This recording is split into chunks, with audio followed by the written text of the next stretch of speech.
Robson, would you like to tell us about your research?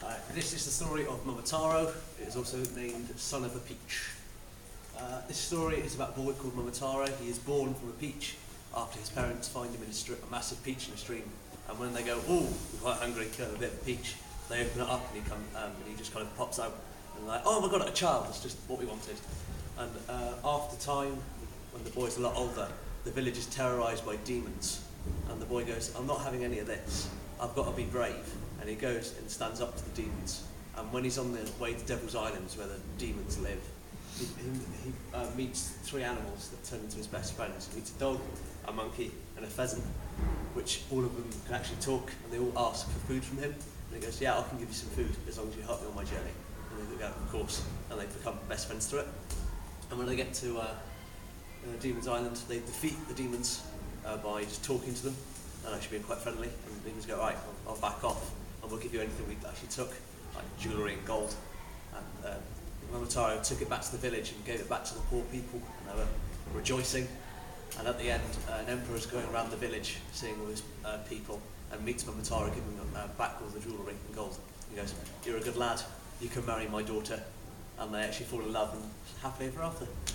Aww. The audience is, ignore the 8 to 11, it should be 10 to 11. I did this in the middle of the night. I think that is actually appropriate today because it's actually quite a great adventure. It actually shows the ideas of friendship, adventure, and just being kind to those who aren't kind to you back. You know, not fight fire with fire, but kill your enemies with kindness. That's the phrase I was looking for. You have quite unique characters, like such as animals. Quite a lot of kids' TV shows, they have animals instead of people. I'm talking animals, like Arthur. Yeah. The program Arthur. Yes, Arthur, many years ago. And it's got a lot of funny moments that like the children are quite entertained by, like meeting the monkey. That's quite funny because he just keeps patting around. Characters, I think it should be a mix of characters and people. Like characters and people, puppets and people. Like Momotaro should be a person as well as his parents and the emperor and his daughter. But like such as like the demons and the puppets, I think it should be puppets because it'd be quite funny to see it. And puppets are quite entertaining. Kids love them. Like Punch and Judy, like bringing the element of that. Yeah, they're classics. Kids love them, you know. And they're also used in like kids' TV shows. And then like in my childhood, there was quite a lot of puppets. You got like the Muppets. Everyone loves the Muppets. No matter how old you are, you love the Muppets.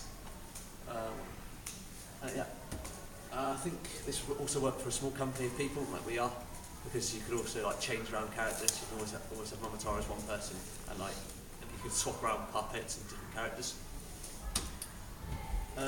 Scenery and props. When it comes to like Devil's Island, I want to like take a leap from Punch Drunk and attention to detail. With say you can have like smoke machines to create a really good atmosphere. And like have like something rotting in the corners that kids are like, "Oh, that's disgusting." So it gives quite a horrible atmosphere. So the kids are like, "Oh my God, I'm actually here." Senses. Yeah, Punch Drunk. I think we could move them around the room because the story's not exactly linear. You can follow like the family and see how worried they are. You can follow the village and see what the demons are actually like. So you can like move it around. I think it's quite nice. And you can also have like an element of Panso, where it's just really over the top characters, because it's not every day you meet an animal that can talk. So I think it kind of goes along that line of wizardry and magic. Costume. All the characters are in black and just have like bits of bright clothing to represent the character and to kind of contrast the black. I think that's it. Excellent. Thank you very much. Just quickly then, a question from the audience. David? I don't know if you said in your presentation, but did you think about like maybe modernising it in any way? There is, because it comes from Japanese folklore, which is just after the Renaissance period it came in. But there is a potential of modernising it. You could change Momotaro's name to like Malcolm. Actually, just a normal kid with a phone, and he actually. But there is definitely potential of modernising it, and you can actually have the demons as something else completely, and not just make it a bit more kid friendly. Wicked. Chloe?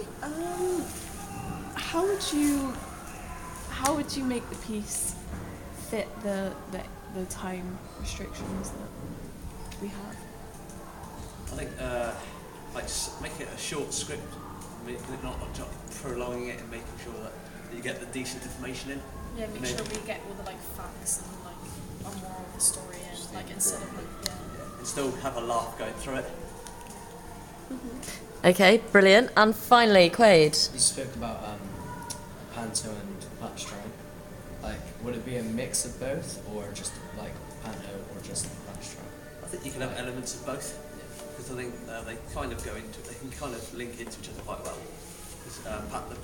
Because panto's it's very kid friendly, but I wouldn't say punch drunk is, because it can get quite dark. It's like the ones I've seen, like bits of like punch drunk things I've seen can be quite dark, and it's mostly movement based.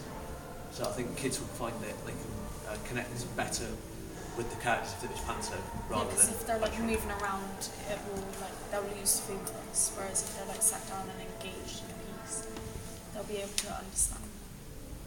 Cool. And any of you guys at the moment leaning towards either or story? Hands or Memento? Memento? Did I say that right? No, Memento is. Hands. Yeah, I think a part of us wants to do hands Because because it is of quite a unique, funny story. yeah, and also the fact like of the moral story. I think it's like a really good story to tell kids. Cool. Thank you very much, group. Give them a round of applause.